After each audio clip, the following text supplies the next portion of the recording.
You remember that feeling, don't you? Sitting on that bench seat, facing the cars behind you, and having a blast making faces at strangers?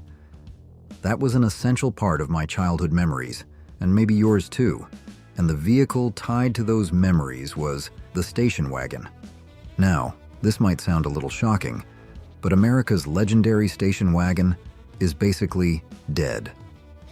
When was the last time you saw a brand new, American-branded station wagon in a showroom? It's got to be over a decade, maybe even 2 decades ago, right? The last American full-size wagons, the Chevrolet Caprice and Buick Roadmaster, stopped production in 1996. It's hard to believe, isn't it? In just about 20 years, we went from a time when Americans had 62 station wagon models to choose from in 1976, down to 0 American-made wagons. A quiet disappearance. The car, once considered an icon of the American dream, the versatile vehicle that took suburban families everywhere, from the soccer field and school to camping trips. Where did it go? Why did it vanish from American roads? That's the story we've explored together today. Let's rewind the clock and go back to the very first days of this great car. The story of the station wagon begins in a very different America. Go back to the early 1900s, when trains were the main way to travel between cities. And the name station wagon actually came from that. These cars were literally wagons serving train stations. Initially, they were called depot hacks. The word hack here meant taxi, and they operated mainly around depots or train stations. Picture this. You just stepped off the train in 1910 with a mountain of luggage. No Uber, no modern taxis. You needed something big enough to haul both you and all your stuff from the train station to wherever you needed to go. That's where the depot hack came in. Basically, they were modified truck chassis, with some bench seats added for passengers and a spacious area in the back for luggage. The first real breakthrough, not surprisingly, came from Henry Ford. In 1910, Ford started selling a bare chassis of the Model T for $700. Ford didn't build the station wagons themselves, though. They just provided the mechanical parts. Hundreds of small companies across America would buy this chassis and build their own custom wooden bodies on them. Can you imagine? In 1909, there were 551 car manufacturers in the US. Now we're down to about 3 giants. The transition from depot hack to station wagon happened between 1923 and 1929. Nobody knows exactly when, but by 1929, when the first station wagon from one of America's Big Three was born, that was the Ford Model A, the name station wagon was already sticking. But the real turning point happened in 1935. Chevrolet did something nobody had tried before. They built a station wagon that was entirely made of steel. Goodbye wood. Well, not entirely. Strangely, it wasn't immediately popular. People actually preferred the wooden look. It made wagons look expensive, even a status symbol.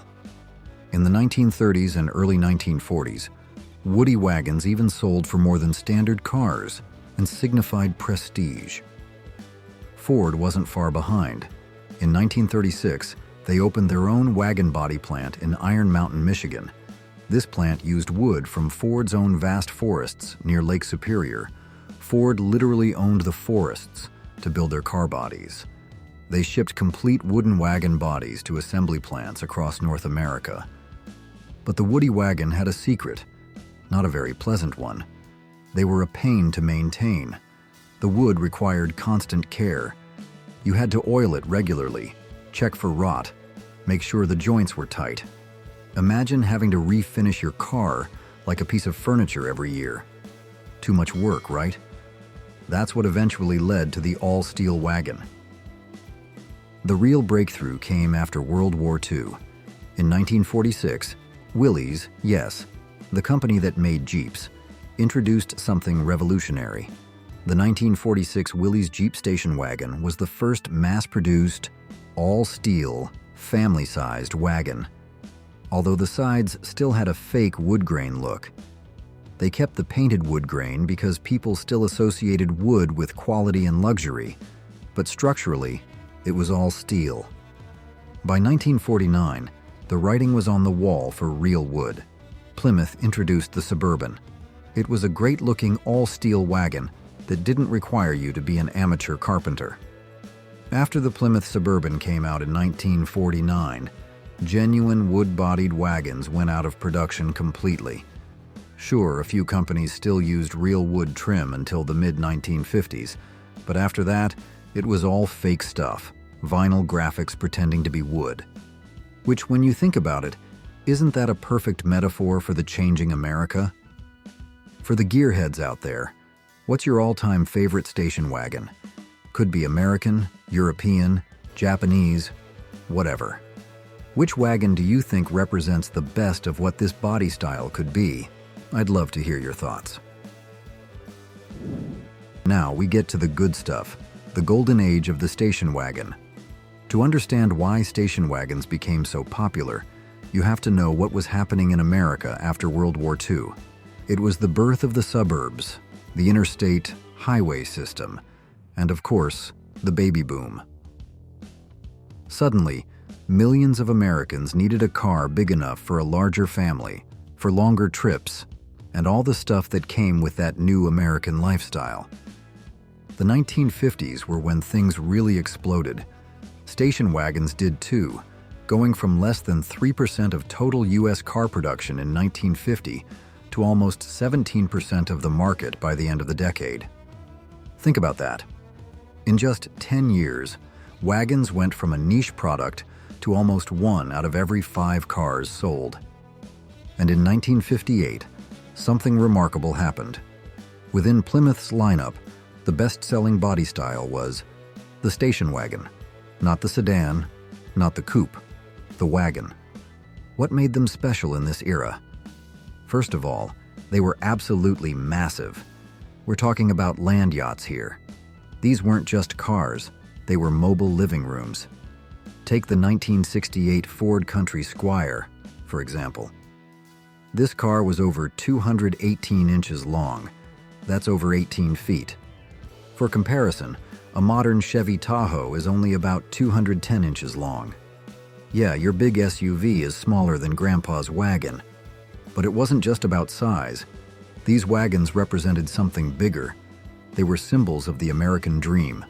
Americans wanted it all, or at least a lot more than they had during the tough 30s and the war years.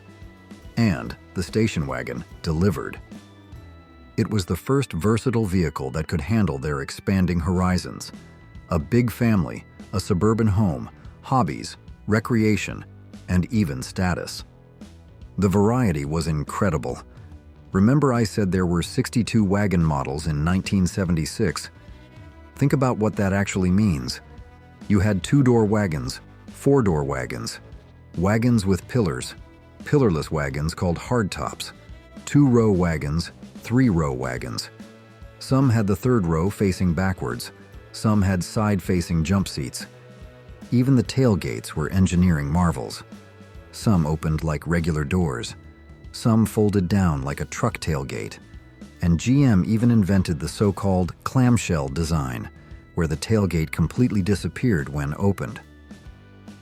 The 1960s brought even more innovations.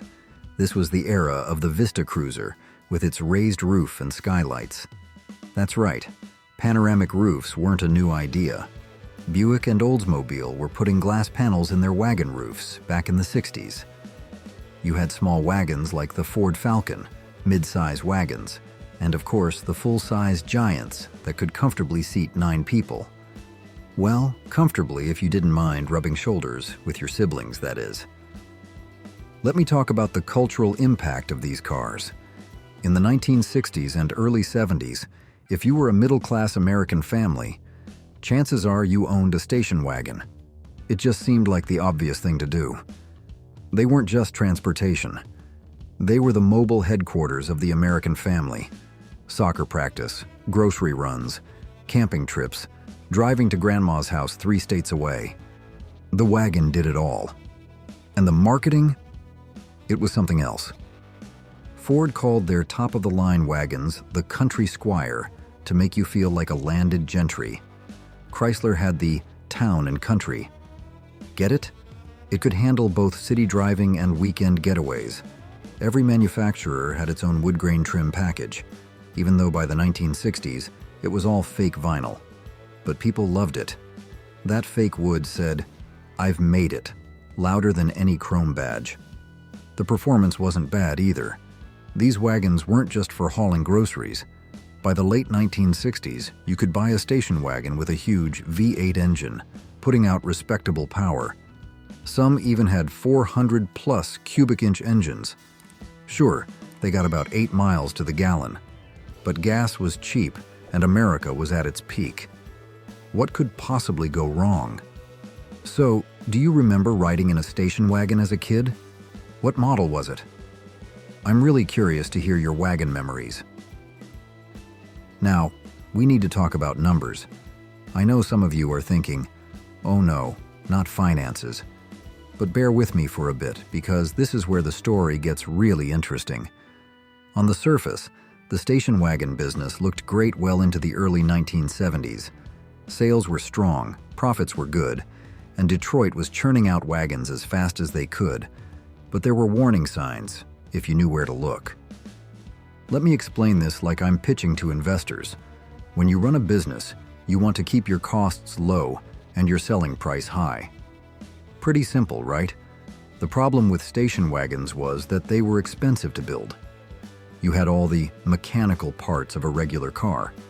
Plus, you needed a longer chassis, a bigger roof, more glass, more seats, heavier-duty suspension to handle all that cargo. But here's the key thing. You couldn't charge that much more for them. Back in 1970, when wagon sales peaked at 972,212 units sold, accounting for 10% of total car sales, the big three were making decent money on each one, but not a huge profit. The actual profit on a sedan was better because they were simpler to manufacture. But as long as the volume was high, things were okay. Then, October 1973 happened. In October 1973, the Organization of Arab Petroleum Exporting Countries, OAPEC, declared a total oil embargo. If you didn't live through that time, it's hard to explain how crazy things got. The price of oil almost tripled, from $3 a barrel to almost $12 a barrel globally. Imagine waking up tomorrow and gasoline is 4 times more expensive than it is today. That's what Americans faced. The impact was swift and brutal. Drivers started lining up at gas stations starting in the summer of 1972, and it got even worse in the summer of 1973. People would wait for hours just to get gas, and when they got to the pump, they were limited to 10 gallons or less. Some stations even had odd, even rationing based on the last digit of your license plate. It was chaos. Now, you might think, well, that affected all cars the same, right? Wrong. Station wagons were particularly vulnerable because they were gas guzzlers. We're talking about cars that got maybe 10 to 12 miles to the gallon on a good day. When gas prices quadrupled and you could barely find gas, suddenly that big wagon in your garage didn't look like the American dream anymore. It looked like a liability. The sales numbers tell the story.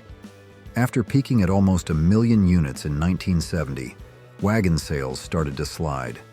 And by 1974 and 1975, they were in free fall. Station wagon sales, especially full-size wagons, dropped significantly between 1974 and 1975. Chrysler saw this first. They completely stopped building their full-size wagons in 1978. Think about that. One of the big three just said, "Nope, we're out," and completely exited the full-size wagon market. But wait, it gets worse. Wagons weren't just fuel-thirsty. They were expensive to build, and the auto industry was facing new challenges. The introduction of new emission standards in 1972 meant manufacturers had to spend millions redesigning engines. Those big, powerful V8 engines that were the heart of these wagons had to be neutered to meet emissions, which made them even less fuel efficient. So, by the late 1970s, the station wagon was in trouble. But honestly, the gas crisis and emissions standards were just the beginning. The real killer was coming, and it came from an unlikely place: Chrysler, the same company that just bailed on full-size wagons. Lee Iacocca had just taken over Chrysler, and the company was in deep trouble. They needed something revolutionary, not evolutionary. And in 1984, they launched it. The minivan, the Dodge Caravan and Plymouth Voyager, changed everything. Minivans did the family hauling job better than station wagons and were more affordable. Think about what made minivans brilliant. They had more interior space than a wagon, but were shorter overall. They had sliding doors, which made picking up kids in a parking lot so much easier. They sat higher, giving the driver a better view. They were built on a car platform, so they drove better than a van, but carried more than a wagon. It was genius. But there was another factor that people don't really talk about as much: image. By the 1980s, the station wagon was seen as incredibly uncool. It was associated with boring suburbanites, with conformity, with everything square about the 1950s and 60s.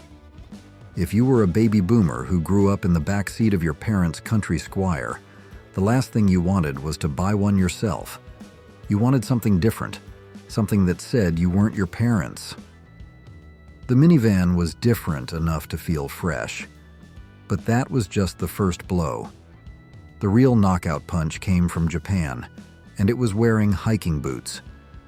I'm talking about the SUV revolution, and specifically cars like the Jeep Cherokee, which came out in 1984. SUVs existed before: the Suburban, the Wagoner, the Bronco. But they were truck-based vehicles that drove like trucks. The Cherokee was different. It was smaller. It had 4 doors. It had a modern design. And most importantly, it was marketed as a lifestyle vehicle. You weren't just buying a truck. You were buying an image of outdoor adventure and off-road capability. Then came the Toyota 4Runner in 1984, the Pathfinder in 1986, the Explorer in 1990. Each one took another bite out of the wagon market. By the early 1990s, the writing wasn't just on the wall, it was in neon lights. The few remaining American wagon manufacturers were losing serious money on every car sold. Look at the total collapse. Wagons stayed popular through the 1970s, but after that, the decline was rapid. By 2004, there were only 26 wagon models available, including 2 from Ford, 1 from Chrysler, and 1 from General Motors. By 2016, there were just 8. The last gasps were particularly sad. The Ford Taurus wagon, discontinued in 2005. The Focus wagon, gone in 2008. GM hung on the longest with the Caprice and Roadmaster, but even they gave up in 1996. The final indignity: many of these last wagons were just rebadged versions of each other. The Caprice, Roadmaster, and Olds Custom Cruiser were basically the same car with different grills. It was like watching a former boxing champion who could barely stand but refused to fall. Did your family have a classic country Squire with the wood paneling? Or maybe a Volvo wagon for safety? Or were you one of the lucky kids who got to ride in a Vista Cruiser with the glass roof? Share your memories with us. The perfect storm and what's left. What really sealed the wagon's fate was a perfect storm of factors. First, CAFE standards, corporate average fuel economy, made it hard for manufacturers to justify building big, gas-guzzling wagons. But here's the crazy part. Trucks and SUVs had different, looser standards, so manufacturers could build a Suburban that got worse mileage than a Caprice wagon, but face less regulatory pressure. Talk about a twisted incentive. Second, the profits on SUVs were insane. An Explorer might cost maybe $1,000 more to build than a Taurus wagon, but sold for $5,000 to $10,000 more. If you're running a car company and can only build a certain number of vehicles, which one are you going to build? Third, and this one really annoys me, Americans convinced themselves they needed SUVs for safety and off-road capability, even though 99% of them never went off-road. And the safety advantage was mostly just because they were bigger than other cars. We traded practicality for perception, and the wagon paid the price. So, where are we today? Believe it or not, the station wagon isn't completely dead in America. It's more like it's in a coma, with European doctors trying to keep it alive. European automakers like Audi, Volvo, BMW, and Mercedes-Benz still offer station wagons in their North American lineups, though they call them by different names like Avant, Touring, and Estate, because apparently, station wagon is a dirty word now. The numbers are pretty sad. In 2015, U.S. station wagon sales only accounted for 1.1% of the total domestic car market. That's 188,959 wagons sold that year, less than Ford sells F-150s in 2 months. But here's the really interesting and kind of ironic thing. Remember I said SUVs killed the wagon? Well, now we have something called crossovers, which are basically just wagons with a lift kit. Think about it. What's a Honda CR-V or a Toyota RAV4 if not a taller wagon? They're built on a car platform. They have a rear hatch. They carry 5 to 7 people. The only difference is they sit a few inches higher and have some plastic cladding around the wheel wells. Subaru Outback figured this out first. When it came out in 1994, it was literally a lifted legacy wagon with some rugged styling cues. But Subaru was smart. They marketed it as something new, not a wagon. And it worked. The Outback is one of Subaru's best-selling models, proof that Americans will still buy wagons, as long as you don't call them wagons. There have been a few attempts to revive the wagon. Cadillac tried with the CTS Sport Wagon from 2010 to 2014. It was beautiful. It drove great, had a powerful V8 option, and it sold about as well. As ice cream in Antarctica. BMW only sold 405 Series Tourings in 2009 before giving up. The most recent casualty was the Buick Regal Tour X.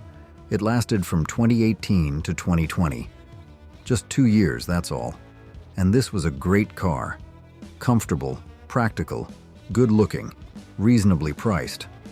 But Americans looked at it and said, "Nah, I'll buy the Enclave instead," which is basically the same car, but taller and gets worse gas mileage.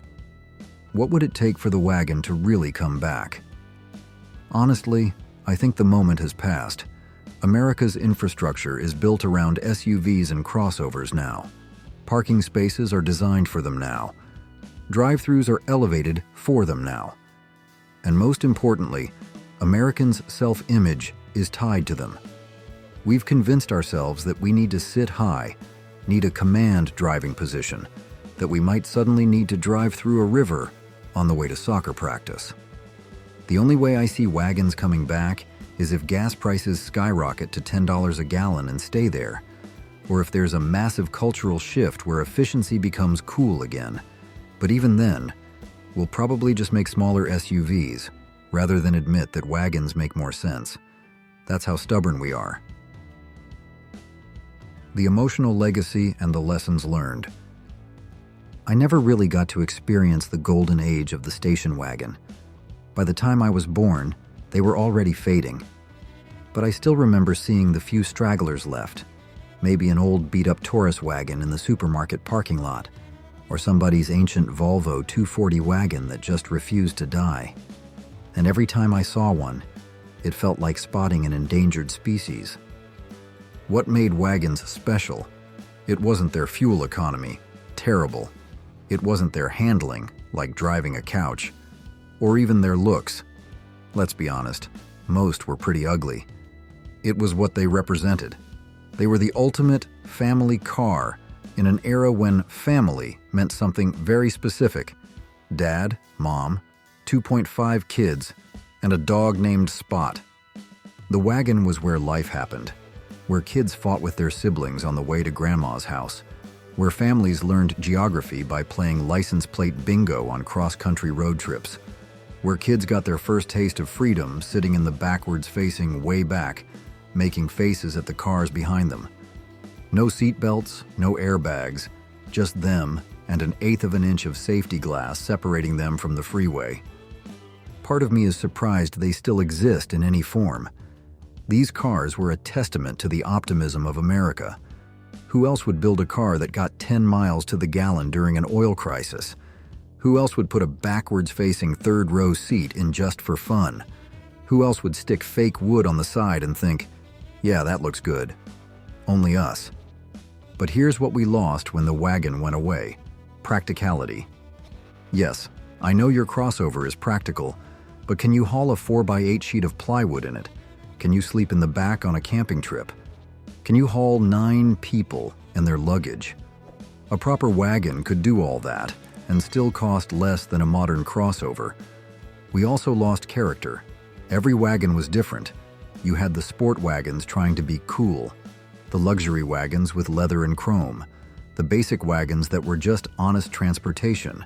Now every crossover looks the same, like somebody inflated a sedan and added plastic cladding. Where's the personality in that? The decline of the station wagon teaches us an important lesson about American consumer culture. We don't always buy what's logical. We buy what makes us feel good about ourselves. SUVs and crossovers make people feel safe, capable, and adventurous, even if they never leave the suburbs. Wagons made people feel practical. And who wants to feel practical? It also shows how quickly things can change. In one generation, the wagon went from 17% of the market to virtually nothing. The same thing could happen to SUVs if the right combination of factors comes along. Maybe it's electric vehicles. Maybe it's autonomous vehicles. Maybe it's something we haven't even thought of yet. But the one constant is change. There's also a lesson about unintended consequences. Cafe standards were supposed to make cars more efficient, but they just pushed people into trucks and SUVs. Safety regulations made cars heavier, which made them less efficient. Every solution creates new problems. It's like we're playing whack-a-mole. But perhaps the biggest lesson is about loss. We lost something when the wagon disappeared. A connection to a simpler time, a more optimistic America. A world where the family car was just that. A car for the family. Not a statement, not a lifestyle choice. Just honest transportation that did what you needed it to do. What do you think really killed the wagon? Do you agree with my theory that it was a combination of the gas crisis, minivans, and SUVs? Or do you think there was more to it?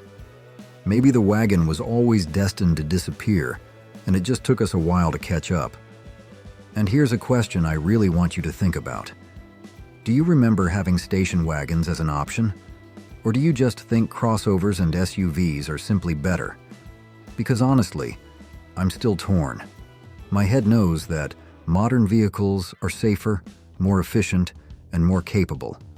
But my heart misses those long, low wagons with the ridiculous fake wood and the backwards-facing seat. I'm also curious, would you buy a wagon today if they made them? And I mean a real wagon, not a lifted Outback or a Mercedes E-Class that costs more than a house.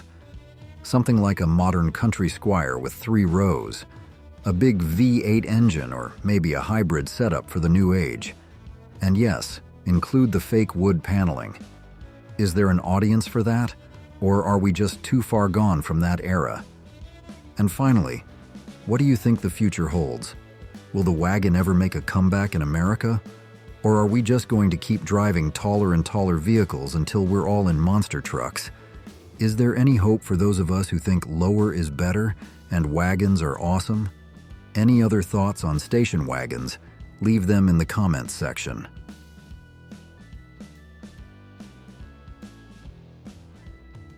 Top 20 worst cars of all time. Perhaps in life, each of us has a car tied to a memory, right? Dad's car, Grandpa's, the first car we drove ourselves, or simply the car we dreamed of. The world of cars is truly diverse and colorful, but alongside amazing machines that have become legends, history also marks some stumbles, models that make people shake their heads, or even become the laughingstock of their era. Today, let's revisit the 20 cars considered the worst of all time. Maybe you've seen them, heard of them, or even had not-so-pleasant memories with one of them. Let's begin this special journey. Chevrolet SSR. Starting our list at number 20 is a car that even Chevy enthusiasts have to admit was a mistake. That's the Chevrolet SSR. Appearing in the early 2000s, this car was a rather strange attempt by GM to combine the power of a pickup with the sporty look of a hot rod convertible.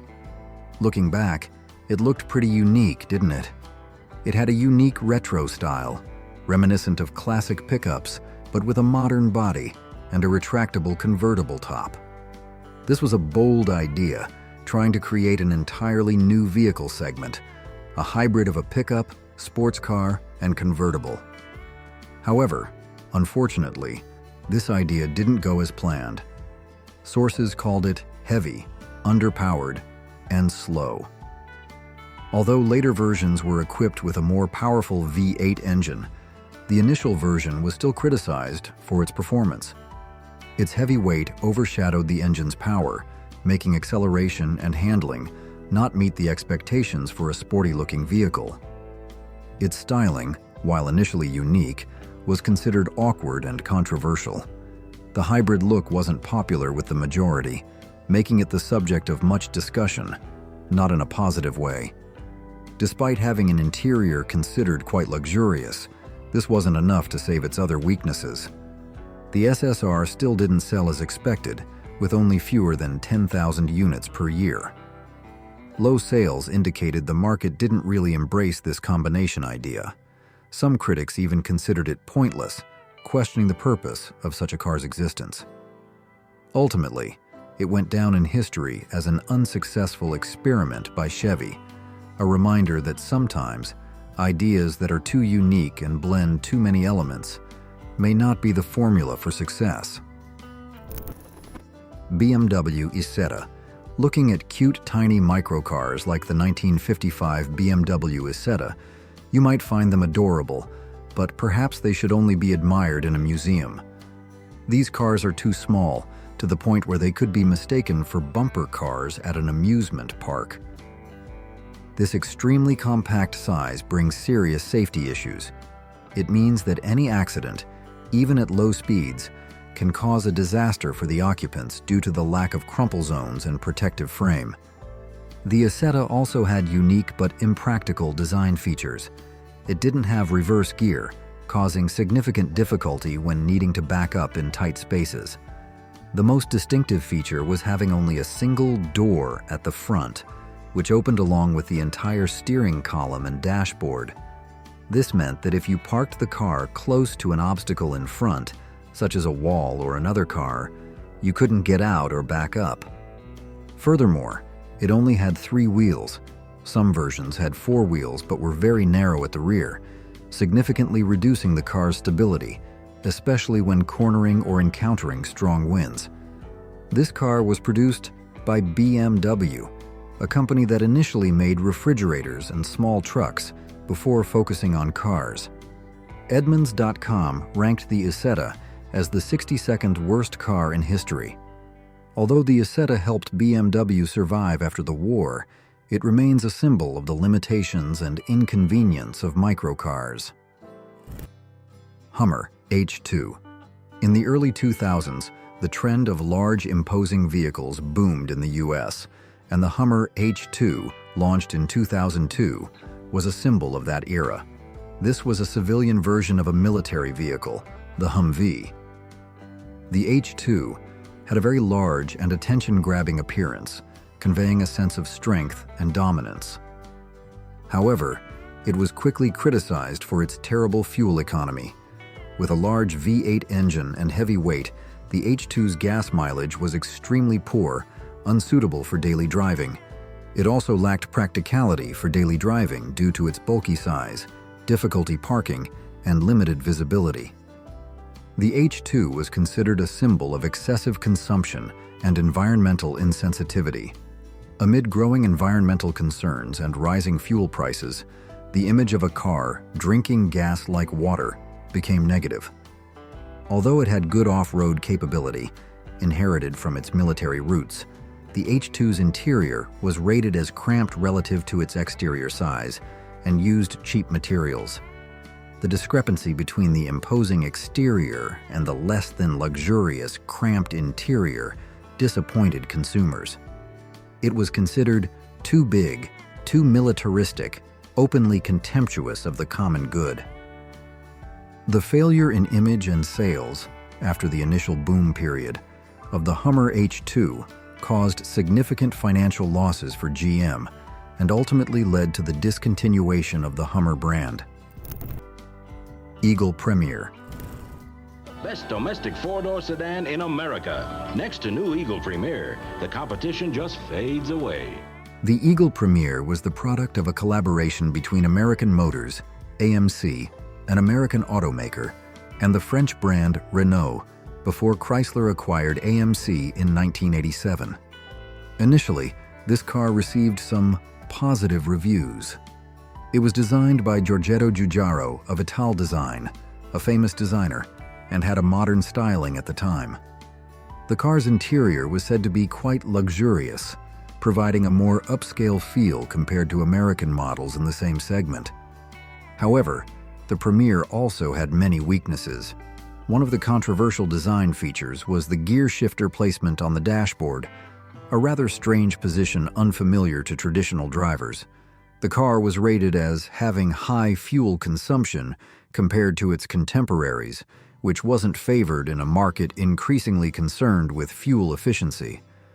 The dashboard itself didn't always work smoothly, experiencing reliability issues with the electrical system and indicators. Although the Eagle Premier was the technical basis for successful later Chrysler LH models like the Dodge Intrepid and Chrysler Concorde, it was a commercial failure itself. Sales did not meet expectations, and the Eagle brand did not last long under Chrysler. The Premier was judged to lack identity and be boring, failing to make its own mark in the competitive market. TheStreet.com even called it the worst car of all time, describing it as a symbol of indifference and pointlessness. Ford Edsel Corsair, 1958. The name Edsel has long been synonymous with failure in the American auto industry.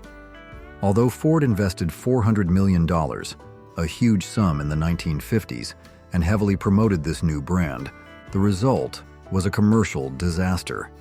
The 1958 Edsel Corsair was part of that sad story. The Edsel was expected to help Ford compete better with GM and Chrysler brands in the mid-range segment.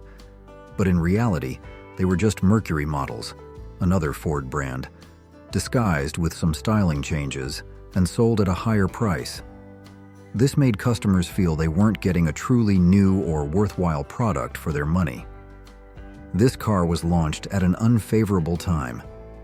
The US was experiencing an economic recession, which significantly reduced demand for expensive mid-size cars. Ford misjudged the market. Although the Edsel wasn't technically a bad car, it was a major marketing failure. The advertising campaign created overly high expectations that the actual product couldn't meet. The car also didn't meet customer expectations for distinctiveness and value.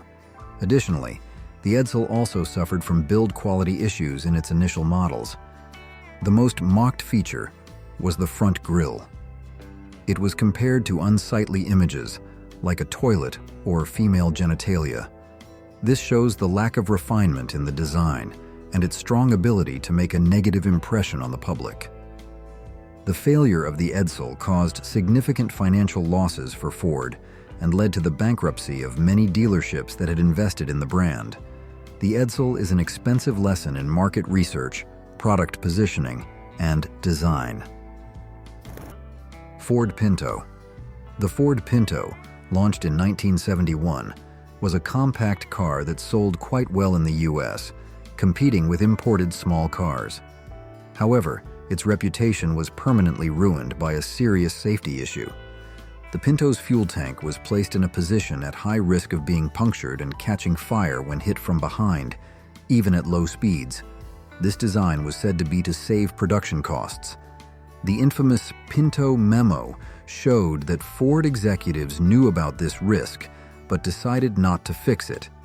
This was because they calculated that paying compensation for accident and fatality lawsuits would be cheaper than recalling and repairing millions of cars.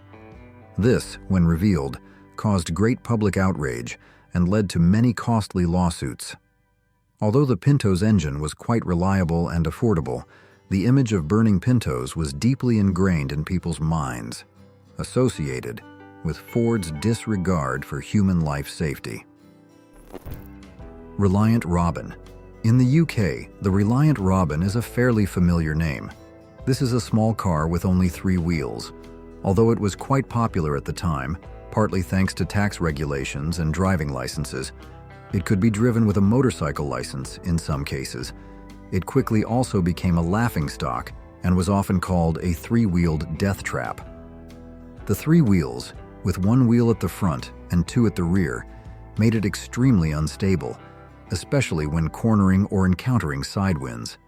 It's common to see images of Reliant Robins tipping or flipping over in TV shows or funny video clips, but in reality, this is a serious safety issue. The car's exterior was made of fiberglass, a lightweight material that provided only minimal protection in an accident. The car was described as fragile, easy to tip over. Despite being famous for its uniqueness and humor, thanks to TV appearances, the Reliant Robin consistently appears on lists of the worst cars due to its inherent design and safety flaws. It's proof that sometimes uniqueness comes with unacceptable risks. Maserati Biturbo. We come to a luxury Italian car brand where an attempt at modernization ran into serious problems. The turbulent 1970s with the energy crisis forced many sports car companies to change. So did Maserati. They shifted focus from pure speed to performance, luxury, and more comfort. The Maserati Biturbo, launched in the early 1980s with its new twin-turbo engine, drew attention for its modern technology at the time. However, its first generation encountered serious issues. This car quickly became known as an unreliable heap of junk. Customers constantly experienced breakdowns, and the car required continuous, expensive maintenance. Common problems included fuel leaks, electrical failures, a classic issue with many Italian models of that era, water pump failures, transmission oil leaks, leaks from seals. Even the fuse box melted, a clear sign of poor assembly quality. The coolant temperature warning light often turned on even when the engine wasn't overheating, confusing drivers. The build quality of the first-generation bi-turbo was described as approximate, a polite way of saying careless assembly and non-durable materials. Although there were improvements in later versions and successor models, the reputation of the first-generation bi-turbo was severely damaged. It became a symbol of unreliability and high running costs, significantly affecting Maserati's image in the public eye. Saturn Ion. Let's talk about a brand that once promised something different, but ended in disappointment. Perhaps many still remember the Saturn brand with its promise of a different car buying experience, with no haggling. However, the Saturn Ion, launched in the early 2000s, became a big disappointment. This was one of the last models from Saturn before the brand faded away, and it seems to have contributed to that collapse. The Ion was criticized for poor build quality.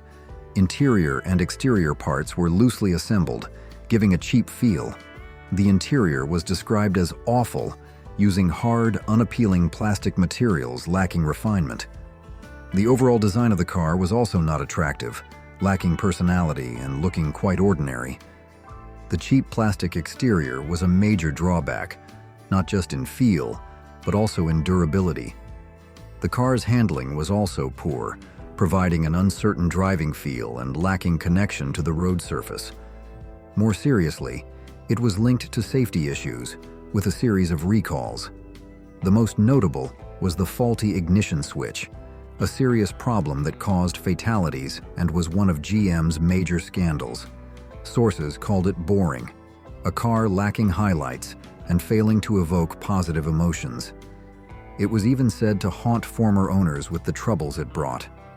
Some unusual design details, like the instrument panel placed in the center instead of in front of the driver, were also criticized for making it difficult to monitor driving information.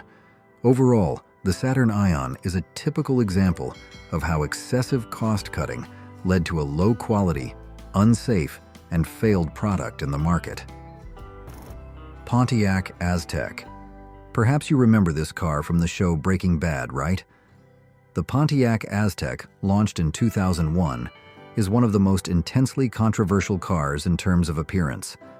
Many consider it one of the ugliest cars ever made.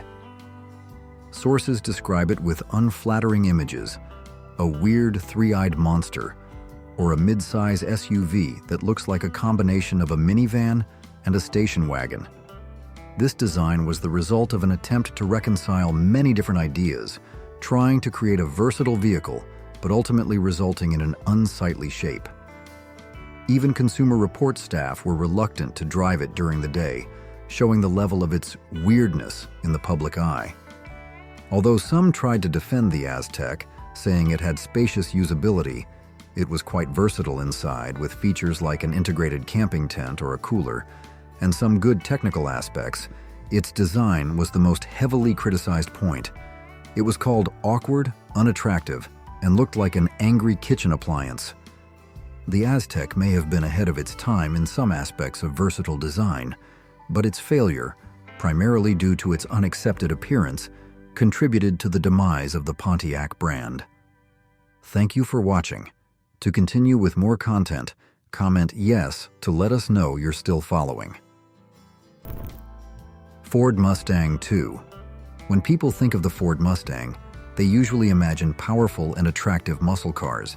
However, the second generation is a completely different story. The second generation, the Ford Mustang II, is considered a disgrace to the lineage. This car was born in the mid-1970s, a challenging time for the auto industry. It was during the energy crisis, and new emissions regulations limited engine performance. The Mustang II was designed to be more fuel efficient to meet market demand amid rising gas prices. However, to do that, Ford reduced quality as well. One of the most controversial decisions was that it was built on the platform of the Ford Pinto, another model with a bad reputation for quality and safety. We'll talk about the Pinto later in this list. Using the platform of a small, cheap car lost the powerful pony car essence of the original Mustang. The Mustang II was rated as having poor handling and a weak engine. The engines had small displacement and low power, not providing the sporty driving feel expected from a Mustang. Build quality was also a big problem. Although it sold well and was initially well received, possibly due to the demand for fuel-efficient cars at the time, today it is heavily criticized. Mustang enthusiasts consider it a terrible car, an anomaly in the glorious history of the lineage. Even its win of the 1974 Motor Trend Car of the Year award is considered embarrassing, showing the difference between initial perception and historical view. Cadillac Cimarron. In the 1980s, European luxury brands like BMW and Mercedes-Benz were very successful with compact premium models. Cadillac, America's leading luxury brand, felt the pressure and rushed to introduce the Cimarron as an attempt to compete in this emerging segment. However, this turned out to be a big mistake. The Cimarron was essentially just a Chevrolet Cavalier dressed up and sold at twice the price. The Cavalier was a common, inexpensive model from Chevrolet. Cadillac's mere act of adding a few trim pieces, leather seats, and a Cadillac logo to a basic platform was considered a blatant insult to Cadillac's illustrious name and luxury tradition. This car had poor build quality, inheriting many problems from the Cavalier platform. Performance was terrible, with a weak engine and poor handling, completely unworthy of a car wearing the luxury badge. The Cimarron's appearance was also very boring, lacking any distinctive features or luxury. Even GM engineers hated working on it, perhaps because they understood the car's disguised nature. Forbes called it a legendary failure, a classic example of lazy platform reuse. The Cimarron's failure seriously damaged Cadillac's reputation. It took the brand a long time to regain customer and expert trust after the stumble of the Cimarron. Chevrolet Vega. In the 1970s, when imported cars from Japan and other countries began to compete strongly in the US with compact, fuel-efficient models, GM introduced the Chevrolet Vega as a small, affordable car to compete. Initially, the Vega was praised and sold very well, even winning the 1971 Motor Trend Car of the Year award. However, the joy didn't last long. It quickly revealed serious issues with quality and reliability. Its aluminum block engine was particularly prone to premature failure, often overheating and having piston ring problems. General Motors had difficulty manufacturing aluminum engines with consistent quality at scale at the time. This car was also very prone to rust, especially when transported vertically on special rail cars, Verta-Pack, where it wasn't properly protected from the weather. The Vega was called a rusty heap of junk and seemed to spend more time in repair shops than on the road. There were large-scale recalls and safety issues, severely eroding customer trust.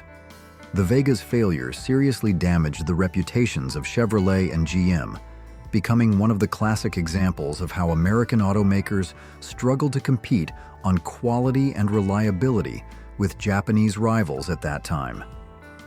The Vega is a warning about the consequences of launching an unfinished product onto the market. Chrysler PT Cruiser. Here we have a car with a retro design style that went spectacularly wrong. Retro design can look great when done right, like the Fiat 500, for example. But the Chrysler PT Cruiser is an example of how it can go tragically off course. Appearing in the late 1990s, this was Chrysler's effort during a time of financial difficulties and its partnership with Mercedes. The PT Cruiser was initially launched with a 5-door hatchback dark wagon style inspired by cars from the 1930s to 1950s. However, it was quickly deemed to have an awkward appearance. This design was controversial, unpopular with the majority, and quickly became outdated. The convertible version was particularly heavily criticized. Sources called it a very ugly thing to look at. Cutting off the roof damaged the original body structure. Not just in appearance, the convertible version was even more heavily criticized for its engineering. Cutting off the roof also made it lack structural rigidity, making an already poor driving experience even worse. The body twisted when going over rough roads, seriously affecting handling and comfort. The interior wasn't much better. It used too much cheap and brittle plastic, giving a feeling of sitting in a toy from a Happy Meal. Poor material quality and an unrefined interior design significantly reduced the overall sense of quality. The 2005 convertible model was ranked 16th on Edmunds.com's list of the 100 worst cars of all time, a sad position for a model that was expected to make a difference. Are there any cars on this list that you once owned, drove, or have a special story about? Please share your memories and thoughts in the comments below. Yugo. The Yugo, imported into the US from Yugoslavia in the mid-1880s, was advertised as the cheapest car on the market. The extremely low price was its main attraction. However, it quickly became known for extremely poor build quality and unreliability. Sources described it as a bag of nuts and bolts loosely assembled, implying that parts were put together hastily and poorly. The engine often had problems, difficult to start or running erratically. The electrical system was prone to failure, causing many troubles. And one of the most common stories about the Yugo was that parts could simply fall off while driving, from windshield wipers to door handles. The driving experience was described as rough and uncomfortable, with poor steering and handling, making the car difficult and unsafe to control. The Yugo became a common joke in comedy shows, movies, and popular culture, a classic example of "you get what you pay for." Consumer Reports, a reputable product review magazine, even recommended buying a good used car instead of a new Yugo. It's often called the worst car ever sold to the American public. Trabant. The Trabant is a symbol of the old East German auto industry. It was launched in the late 1950s as an attempt to replace the Volkswagen Beetle in Eastern Europe. However, the Trabant became known for its outdated and inefficient two-stroke engine. This engine produced thick smoke and was underpowered, causing pollution and not meeting the standards of more modern cars. It was considered unreliable. Technical problems occurred frequently. Sources even said that body panels could fall off at high speeds, an alarming sign of poor assembly quality and materials. More importantly, it lacked basic safety features like turn signals or brake lights in the early versions, which was unacceptable for a car on the road. Although improved over the years and having some nostalgic fans, the Trabant is still considered the car that shamed communism and a hollow lie made of worthless recycled material. Having to wait many years to buy a new Trabant was also a negative point, reflecting the inefficiency of the planned economy. AMC Pacer.